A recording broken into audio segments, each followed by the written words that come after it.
네, 그런 2부를 시작하도록 하겠습니다. 자, 여러분께 제가 나눠드린 그 PPT 자료를 여러분들이 좀 보시면 거기에 등장인물의 구도가 있어요. 거기에 여러분들이 그 부분을 좀 살펴보시면 그 요셉 콜야이체크하고 그 다음에 그 안나 브론스키의 어떤 그 첫 만남, 그 폭넓은 치마 얘기를 제가 해드렸죠. 근데 이 요셉이 결국은 이제 시체가 발견되지 않고 이제 미국에 가서 큰 부자가 됐다라고 하는 얘기는 하고 있지만, 그래서 이제 요셉의 형이 있습니다. 그래서 그레고르 콜야이체크하고 이제 다시 재혼을 해서 살죠. 이 사람은 아주 그냥 대단한 그 술꾼이었고요. 그 이후에 이제 그 아그네스 브론스키하고 알프레드 마체라트, 그 야전병은 부상병이었는데 독일군이었죠. 근데 여기에서 이제 외사촌인 얀 브론스키하고 이렇게 그 어떤 삼각관계를 갖고 있으면서 이제 오스카 마체라트가 이제 출생을 하는데, 오스카 자신이 얘기하듯이 도대체 그 알프레드 마체라트의 자식인지 아니면 얀 브론스키의 자식인지에 대해서 명확하지가 않다라고 얘기를 하고, 두 사람 역시도 자신의 아들이라고 얘기를 못 하거든요.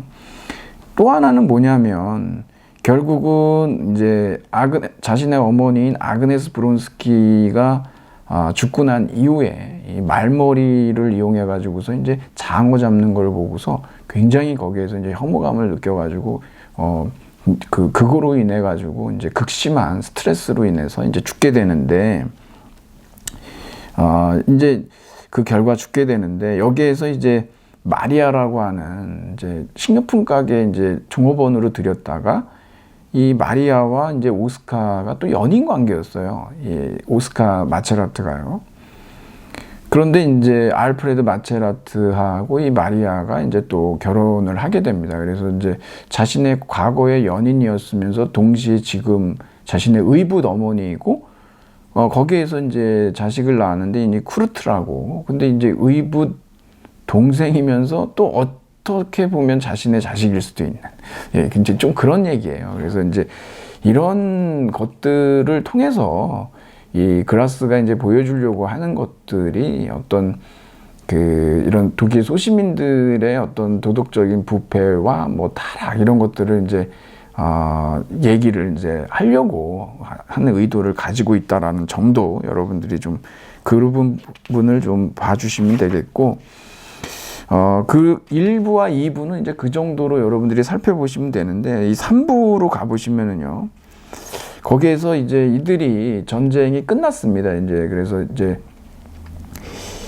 이 오스카가 그 과거에 대한 어떤 태도를 지냈는지 여기에서 나오는데, 뭐 석공으로 일도 하고 또 모델로 일도 하고, 물론 이제 여기에 대해서 이제 마리아가 이제 상당히 반대를 하고 그래가지고 나중에 그만두는데, 뭐 그러면서 우리가 이제 여러분께 제가 이제 제공해드렸던 그 양파 주점에서라고 하는 그런 장이 있지 않습니까? 이제 그때는 뭐냐면 또 이 사람이 어떤 예술, 음악 쪽으로 이제 활동을 하는 겁니다. 이제 여기 지금 등장하는 뭐 석공 일이라든가 모델 일이라든가 또는 음악가라든가 이런 것들을 왜 얘기를 하느냐면, 결국은 과거사에 대한 진지한 반성보다는 한마디로 그냥 어떤 그 예술적인 이상주의로 도피해버리는, 굉장히 이거는 그 어떤 정직한 자세는 아니라라고 하는 것이죠.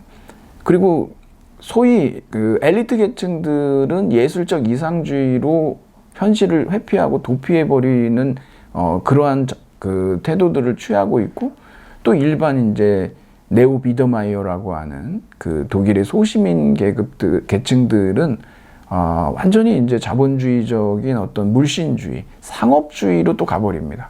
그러니까 결국에 이 귄터 그라스는 이 양쪽, 이상주의도 상업주의도, 이 베이금주의, 상업주의도 결국에 이제 과거를 잊고 과거에서 도피하려고 하는 그러한 어떤 독일인들의 어떤 잘못된 방향성이다라고 하는 것을 지적을 하고 있는 걸 알 수가 있습니다.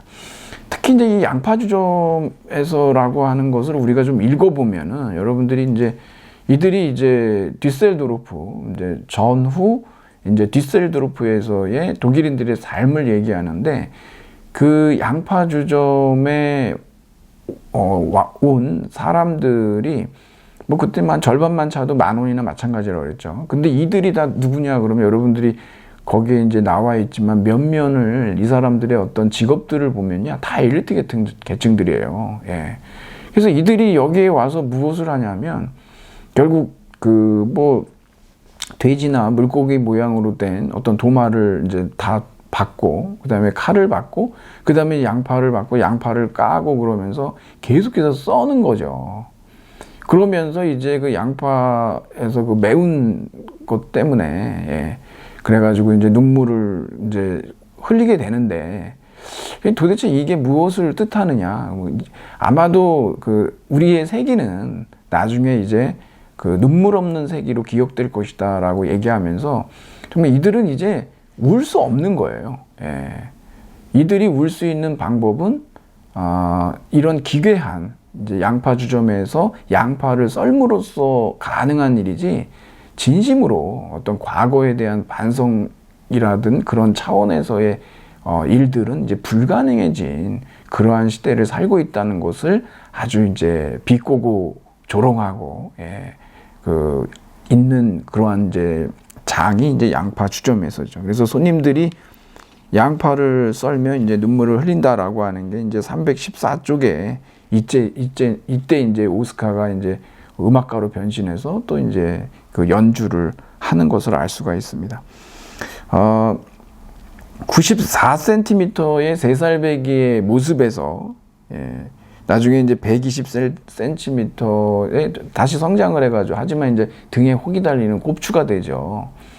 왜 이렇게 완전한 성장을 이루지 못했냐? 물론 이제 3살배기에 94cm였을 때만 해도 정신적으로 완전히 성숙했는데 그 육체적으로만 그렇다라고 얘기를 합니다. 이것도 뭔가 굉장히 그로테스크하고 기괴하고 뭔가 이제 육체적인 불완전함과 정신적인 완전함 이런 것들이 좀 대비를 이루잖아요. 근데 그 다음에 이제 다시 그 성장을 하겠다라고 마음을 먹었을 때조차도 완전히 이제 성장을 하지는 않거든요. 이런 것들이 결국은 전쟁이 끝났다 하더라도 이 독일 서독 사회와 소시민들의 어떤 그 모습에 대해서 이렇게 비유적으로 이제 형상화하고 있다라고 하는 것을 이제 알 수가 있는 거죠. 이제 이들의 의식 상태가 여전히 그 성인의 어떤 의식 상태, 즉 어떤 과거에 저지른 일들에 대한 책임 있는 자세를 보이지 않고 도피적인 시도를 할 뿐이다라고 하는 것이죠. 그 계층이 뭐 소시민이 됐든 아니면 엘리트 계층이 됐든 지성인 그룹이 됐든 다 마찬가지로 그러고 있다라고 하는 것을 얘기해주고 있는 것이죠. 그 여러분들이 여기서 이제 양철북이 갖고 있는 어떤 다양한 의미들이 등장을 하는데 말씀드린 대로 이것이 이제 기억의 매개체이기도 하고요. 존재의 이유이기도 했죠.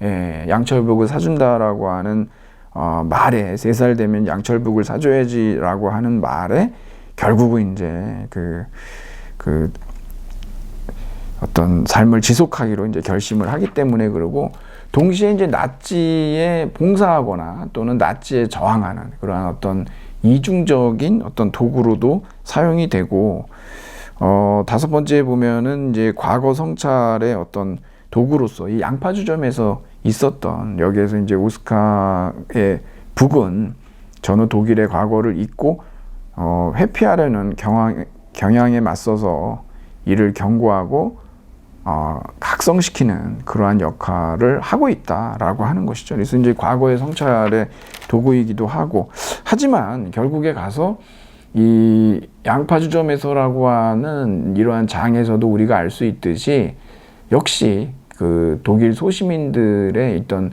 어떤 과거 도피적이고 회피적이고 무반성적인 이러한 태도들, 과거를 망각하려고 하고 잊으려고 하고 하는 이러한 태도들이 결국에 이제 이 독일 나치즘이라고 하는 그러한 토양이고 그것의 자양분이었다라고 하는 그러한 언명으로부터는 이제 결코 자유로울 수가 없었던 것이죠. 326쪽에 이제 두 번째 단락쯤에 여러분들이 보시면 지난 일이란 없고 계산은 아직 끝나지 않았으며 나중에 몇 번이고 반복하여 역사 앞에서 책임을 져야 한다라고 이제 랑케스에게 이제 얘기하는 장면이 이렇게 나오는데 이런 부분들이 이제 이 귄터 그라스가 대신해서 이제 하려고 하는 얘기들이라고 우리가 생각을 할 수가 있겠습니다. 그래서 반성을 한다면 거기에 대해서 책임 있는 자세를 취해야 되는데 이들이 보이는 모습들은 그렇지가 않고 오히려 이제 그 경제 성장이라고 하는 곳으로 방향을 틀어서 어떤 자본주의적 발전의 모든 것들을 거는 이러한 모습들을 여기에서 이제 그 제3부에서 이제 그리고 있습니다. 자, 그러면 여러분 이제 남은 시간에 여러분하고 좀 살펴보려고 하는 내용은 어디에 있냐면 제가 여러분 처음에도 말씀드렸지만 이 전체주의라고 하는 이런 전체주의의 어떤 기원이 어디에서 비롯됐느냐라고 하는 입장들은 학자마다 또 이제 차이를 보인다라고 말씀을 드렸는데 오늘 저는 이제 특히 이 한나 아렌트의 어떤 예루살렘의 아이만이라고 하는 어떤 이 저작하고 우리의 어떤 그 양파주점에서라고 하는 요 장하고의 관련성을 가지고 여러분하고 좀 얘기를 해보려고 합니다. 그래서 제가 여러분께 과제도 드렸는데 이 소시민들에 대해서 아주 풍자된 우스꽝스러운 특징이 있는데 이게 이제 한나 아렌트의 어떤 악의 평범성 논의하고 어떤 관련이 있느냐라고 하는 겁니다. 여러분 이 한나 아렌트는 이 사람의 이제 정체성은 이제 그 유대인이라는 정체성을 버리진 않았었습니다. 그런데 이 예루살렘의 아이만이라고 하는 이 작품은 이 아렌트가 이제 어떤 리포터로 이 1961년도에 이 전범이었던 아이만이 남미에서 이제 잡혀가지고 비밀 경찰 있죠. 이스라엘의 비밀 경찰에게 잡혀가지고 이스라엘로 이제 그 이스라엘에서 재판을 받게 됩니다. 이제 그 과정을 이 아렌트가 이제 취재를 했던 내용들을 이제 책으로 이렇게 내게 된 것이죠. 근데 이 예루살렘의 아이만 이 저작에서 상당히 유대인 공동체를 자극했던 그 용어가 뭐냐 그러면 바로 이 악의 평범성이라는 거예요. 이것 때문에 이제 굉장한 논쟁에 이제 시달리게 되는데 사실은 좀 이 의미를 좀 제대로 알지 못했기 때문이라고 생각이 드는데요. 왜냐하면 아렌트가 얘기하는 이 악의 평범성이라고 하는 의미는 정말 나치가 저지른 유대인을 아주 멸절시키려고 하는 600만이라고 하는 제노사이드의 문제에 대해서 그런 학살에 대해서 뭐 별거 아니다라고 하는 의미로 얘기하려고 했던 것이 아니고 지금 여기 재판을 받고 있는 아돌프 아이만이라고 하는 사람에게서 도저히 어떤 악마성이라든가 괴물성이라든가 이런 것들을 찾을 수가 없다는 거예요. 무슨 얘기냐 그러면 이 아이만은 매우 우리와 비슷한 사람이라는 겁니다. 차라리 이 사람이 지독한 악마였으면 역시 별종이다 뭐 이런 식으로 해서 뒤집어 씌워서 그러니까 우리가 보통 그렇죠. 우리가 어떤 사람이 당신 괴물이야 라고 얘기하면 그 사람을 사형시키는 것도 어렵지가 않아요. 다른 범주화 시키면은 배제와 차별이나 사형이라고 하는 거 제거 이런 거 쉽거든요. 근데 그가 인간이라고 했을 때에는 그렇게 할 수가 없어요. 그래서 많은 사람들이 사형제에 찬성하는 분들은 보통 그 사람은 인간이 아니다, 괴물이다, 악마다 이렇게 표현을 하는 이유는 그런 데 있다라고 볼 수가 있는 거죠. 근데 이 사람은 굉장히 지극히 평범하고 심지어는 나치 법률 하에서 그러한 명령을 자기가 명령에 복종하지 않았다면 대단히 양심의 가책을 느꼈을 것이다 라고까지 얘기를 하고, 신 앞에서는 자신이 뭐 잘못이 있겠지만, 하지만은 나치 법률 하에서는 자신은 죄가 없다라고 하는, 그러한 주장들을 일관적으로 하고 있거든요. 그래서 이것을 이제 취재하면서 딱 한 번 이제 등장하는데, 예루살렘의 아이만에서 제 15장의 그 마지막 단락에 나오는 내용인데요. 이는 마치 이 마지막 순간에 그가 인간의 연약함 속에서 이루어진 이 오랜 과정이 우리에게 가르쳐준 교훈을 요약하고 있는 듯했다. 두려운 교훈, 즉 말과 사고를 허용하지 않는 악의 평범성을, 이 책에서 가장 유명한 구절이 바로 이겁니다, 여러분. 두려운 교훈이에요. 근데 뭐라고 붙어 있냐? 그럼 말과 사고를 허용하지 않는 악의 평범성. 사실은 우리 모두의 안에 아이만이 있다라고 하는 겁니다. 이거 진짜 무시무시한 얘기를 지금 하고 있는 것이거든요. 이건 정말 그 새로운 인간 유형이 등장했다라고 하는 거예요. 이걸 우리가 좀 더 따라가 보면은 도대체 왜 이 아이만이라는 사람이 심지어는 뭐 칸트 철학까지 자기가 읽어봤다라고 얘기를 하고 도덕성에 대해서 얘기까지 하는 사람인데, 이 사람이 어쩌다가 이러한 유대인에 대한 대량 학살에 가담했으면서도 불구하고 정말 그 자신의 이 억울함을 이렇게 토로하게 된 것인가라고 하는 부분을 우리가 좀 살펴봐야 되는데요. 우리가 그걸 두 가지로 얘기를 할 수가 있습니다. 우선 첫 번째는 뭐냐면 이 사람들의 어떤 과학기술주의라고 얘기를 할 수가 있죠. 그러니까 이들이 유대인들 절멸 계획을 살펴보면은요, 이들이 직접적으로 유대인들을 총으로 살해하거나 이런 위해를 가하지를 않습니다. 왜 그러냐면 1차 세계대전을 통해서 많은 신무기들이 개발이 됐는데, 우리가 뭐 비행기라든가 잠수함이라든가 뭐 철조망이라든가 기관총이라든가 탱크라든가, 그리고 하나 중요한 게 뭐냐면 독가스가 1차 세계대전 때 발명이 됩니다. 그리고 이 독가스가 지금 2차 세계대전에서 유대인들을 절멸시키는 데 사용이 되는데, 이 독가스가 바로 치클론 B예요. 이거 어떻게 됩니까? 결국 기차로 후송을 합니다. 이들을 이동을 시키죠. 심지어는 이 아이만이 이걸 더 원활하게 유대인 절멸을 시키기 위해서 아예 기차 안에서 가스를 분사해 가지고 그 안에서 죽여서 그대로 이제 그 파놓은 구렁텅이에다가 이제 집어넣는, 그렇게 해서 좀 굉장히 원활하게 이 일을 처리할 수 있도록 일사천리로 신속하게 그러한 그 안도 내서 실행에 옮겼던 사람이기도 하거든요. 대단히 성실하고 열심히 일했습니다. 그것만 보면은요. 그래서 이들은 그냥 그들을 향해서 직접 죽인 게 아니고 목욕탕 같은 건물에 넣어서 거기에서 치클론 B를 갖다가 분사를 하고, 그래서 죽으면 이제 치우는 이런 일을 했기 때문에 거기에 대해서 이제 본인들은 자신은 유대인을 죽이려는 의도도 없었고 죽인 적도 없다라는 얘기들을 하는 거죠. 이게 거의 완전히 관료제적인 어떤 기술주의거든요.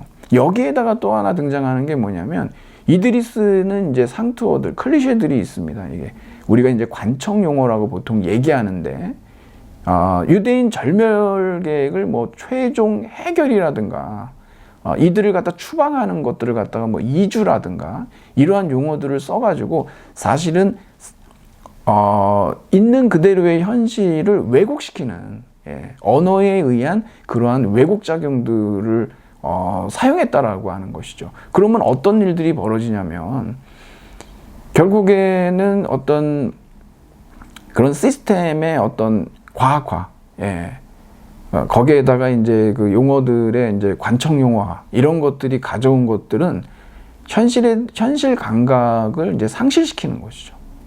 여기에서 이들이 아주 전형적으로 이 예루살렘의 아이만에게서 드러나는 건 뭐냐면, 말하는 능력이 없고 그 사고하는 능력이 없고 판단하는 능력이 없더라는 거예요. 그래서 여기 지금 말과 사고를 허용하지 않는 악의 평범성이라고 얘기하는 게 뭐냐면, 아이만은 전혀 공감할 줄 몰라요. 소위 대화가 안 된다고 합니다. 변호사하고도 말이 안 통하죠. 왜? 이 사람은 이런 일을 하면서 생각해 본 적이 없고 말을 해본 적이 없고 공감을 해본 적이 없어서 그렇습니다. 그냥 하나의 기계로서 그 시스템 속에서 일을 했을 뿐이고, 잘못한 게 있다면 이 사람 입으로도 그러지만 좀 너무 성실하게, 그러니까 진급하려고 하는 좀 목적이 있었기 때문에 본인이 좀 더 성실하게 일했던 것이 잘못이라면 잘못이라는 거예요. 예, 이건 정말 우리가 그동안에 봐보지 못했던, 만나보지 못했던 새로운 인간 유형이 20세기에 등장했다라고 하는 겁니다. 예. 여기에 대해서 악의 평범성이라고 하는 얘기를 가져 나오는 거죠. 누구나 이렇게 될 수 있다는 거예요. 어떻게 되면 이렇게 될 수 있냐 그러면, 여러분, 우리가 왜 울까요? 라고 여러분에게 제가 질문을 드린다면, 우리는 다양한 이유로 울죠. 근데 여러분, 우리가 운다라고 하는 거, 그것은 우리가 정말 생각하기 때문에 우는 거거든요. 근데 생각하지 않는다면 울 이유가 없는 겁니다. 예.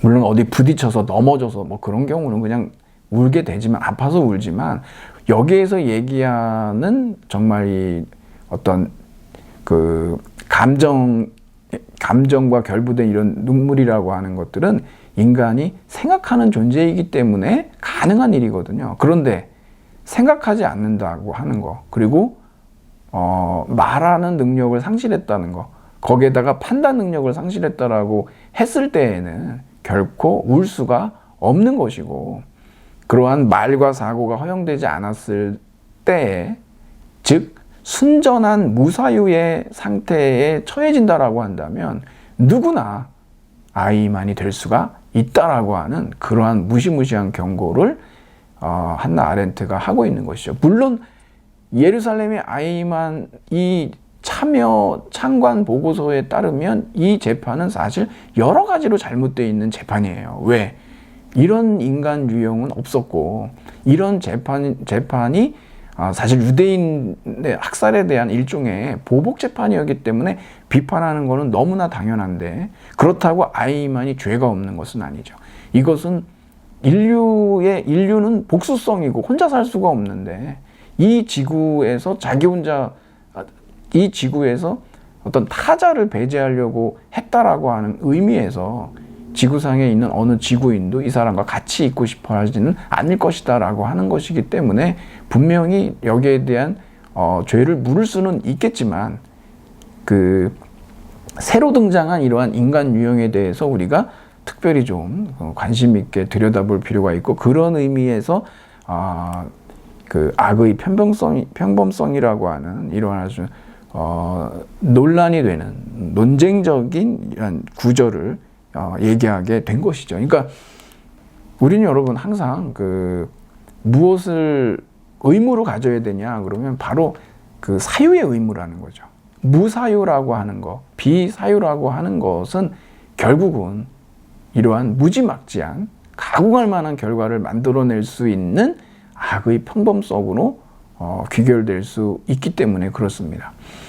여기에서 얘기하는 이 악이라고 하는 것은 뭐 이해가 불가능하고 도저히 보통 사람이 범접할 수 없는 의미의 악이 아닙니다. 그렇게 얘기해버리면 가장 손쉽게 문제를 회피하거나 해결하는 방식인데, 무엇이냐면 그냥 범죄자를 그냥 괴물이다, 악마다라고 얘기하는 거하고 다르지 않습니다. 그건 문제를 해결하는 게 아니라 문제를 회피하는 것이죠.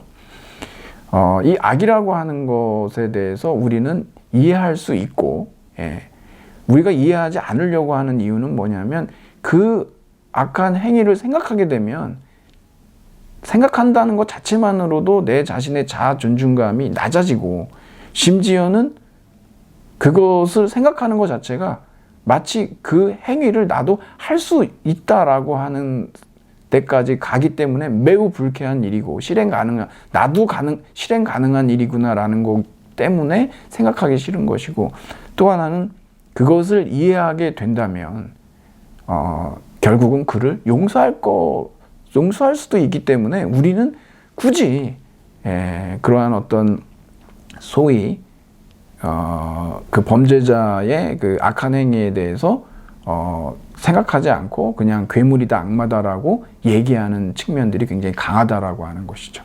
그거는 문제를 해결하는 게 아니라 회피하는 방식일 수밖에 없습니다. 그러니까 악의 평범성, 우리 모두의 안에 아이만이 있다라고 하는 거. 이것을 우리가 반드시 기억하고 항상 사유의 의무를 다해야 된다라고 하는 것이 우리가 이제 이 책에서 얻을 수 있는 그런 교훈이죠.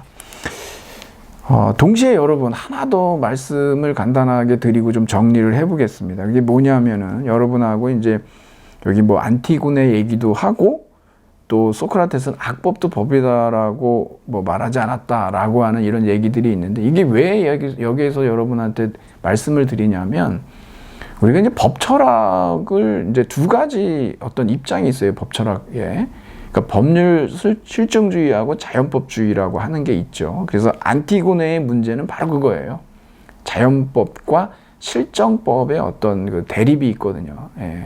안티고네의 문제를 우리가 이제 그렇게 이제 개인의 양심과 어떤 국가의 준엄한 명령 간의 갈등을 갖다가 우리가 얘기를 하는 것이고, 지금 문제는